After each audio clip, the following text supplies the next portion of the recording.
ભરૂચ જિલ્લાના તમામ 9 તાલુકામાં સાર્વત્રિક વરસાદ વરસતા ધરતીપુત્રમાં ખુશી જોવા મળી હતી। વેસ્ટર્ન ડિસ્ટર્બન્સની પ્રક્રિયાને લઈને ચોમાસું સક્રિય બન્યું છે। રાજ્યના અનેક જિલ્લાઓમાં વરસાદી માહોલ જામ્યો છે। છેલ્લા 2 દિવસથી ભરૂચ જિલ્લામાં શ્રાવણના અંતિમ તબક્કે વરસાદી માહોલ જોવા મળી રહ્યો છે।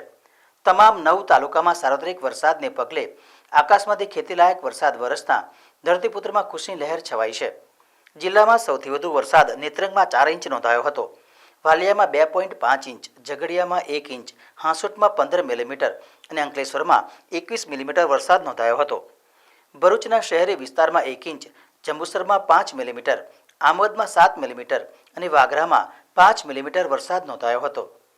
હવામાન વિભાગ દ્વારા દક્ષિણ ગુજરાત અને સૌરાષ્ટ્રમાં ભારે વરસાદની આગાહી કરવામાં આવી છે। તે મુજબ જ વરસાદ વરસી રહ્યો છે। કાળા ડિબાંગ વાદળોમાંથી વરસતા સારા વરસાદના કારણે વાતાવરણમાં ઠંડક પ્રસરી છે।